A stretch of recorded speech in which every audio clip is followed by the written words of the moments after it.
Welcome my dear students. Let's start another topic of computer networks, that is network protocols. Today we will discuss about the very important protocols which are used in the network and in the connectivity. So before we understand that what are the various types of protocols we have, we must understand that what are protocols.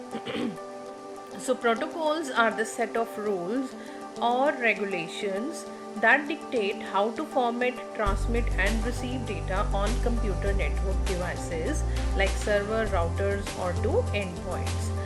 If I need to tell you, you can understand this protocol in the way that suppose you have a protocol while coming to school that you have to wear your school uniform. This is a protocol of a school. So if you violate it, then you won't be allowed to enter into the school. Similarly, while sending the data, my data has to pass certain rules and regulations. That rules and regulations are known as protocols. So in the network protocols, the very first important protocol is TCP and IP, which is responsible for sending and transmission of the data. TCP is also known as Transmission Control Protocol, and it is one of the very important protocol of Internet Protocol suite. It enables the internet-based device to communicate with every such device simultaneously. The second thing is Internet Protocol. Internet Protocol is nothing but a protocol which helps to identify the address of the destination computer.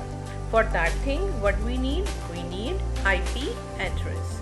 An IP address is a unique numerical address of a device in a computer network that uses Internet Protocol for communication.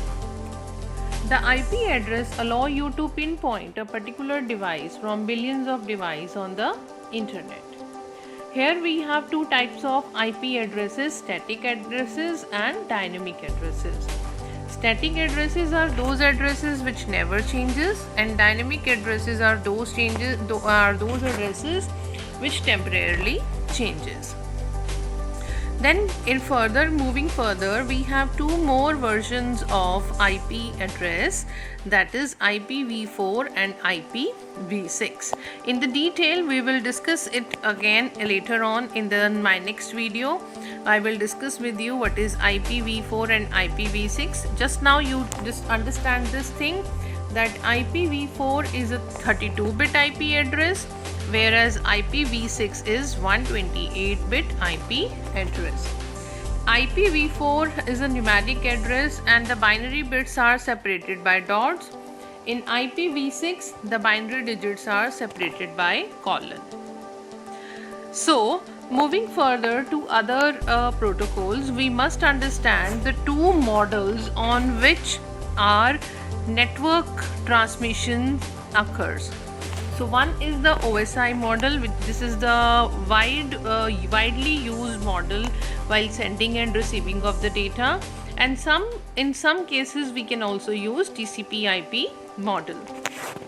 This OSI model has 7 layers: physical link layer, data link, network, transport, session, presentation and application.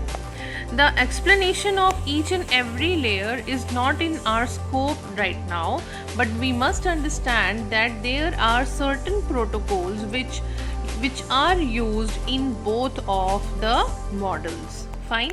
So we will be learning about these protocols one by one. So now how TCP/IP works.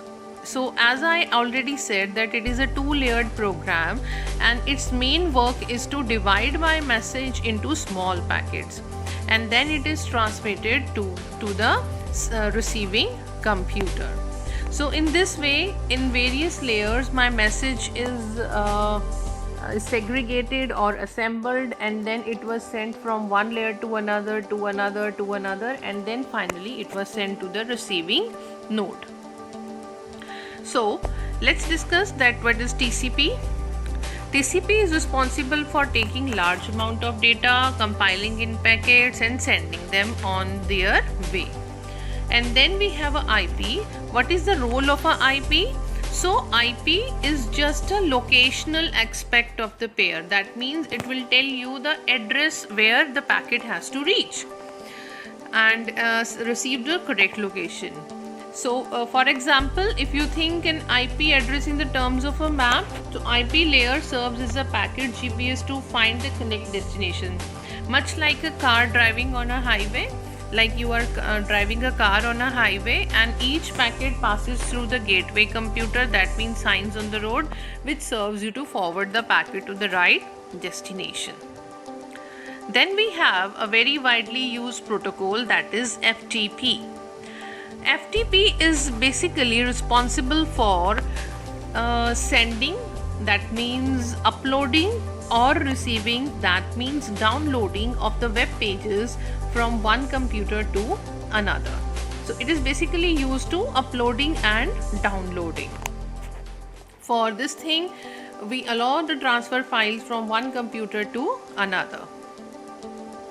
So here it is, like for FTP to work properly, we must have a client computer software. That means these are the examples of some software which we need to download or which we need to install on the client computer, and then we can send the data with the help of FTP. Then comes the very important protocol which is similar to TCP, that is UDP. As in TCP, I am saying this thing that message is divided into packets, but in user datagram protocol, the message is divided into datagrams. TCP is a connection oriented protocol, whereas UDP is a connection less protocol. Fine. And then it is referred to datagrams. Fine. And UDP provides checksum for data integrity, port number for addressing different functions at the source and destination of the datagram. In UDP, we do not have the process of handshaking. I'll tell you what is a handshaking process. It's just that if error correction and facilities are needed at the network interface level, then application may use transmission control protocol. So it depends upon the type of the application which we are using in our computer. So let's discuss about the difference between TCP and UDP. TCP is a connection oriented, whereas UDP is a connection less. The speed of the TCP is slow, the speed of a UDP is faster. TCP uses a handshake protocol. I am again telling you that what is handshake. TCP has acknowledgement segments, whereas UDP doesn't have acknowledge segments. See, now try to understand what is a handshake process. As I said this thing, that TCP is a connection oriented protocol. So when it sends the message to the receiver, first of all, it waits for its acknowledgement that the receiver is ready to receive something. If he got the acknowledgement, if he got the handshake with the receiver, then only the TCP protocol allows the sender to use or to send the message. This is the process of the handshaking. But in the UDP, as it is a connection less protocol, so there is no process of a handshaking. Receiver, when requests something, the sender automatically starts sending some responses to the receiver. So this all for today lecture, or this all for today video. We will be doing HTTP and some other protocols in my next video or in the next lecture.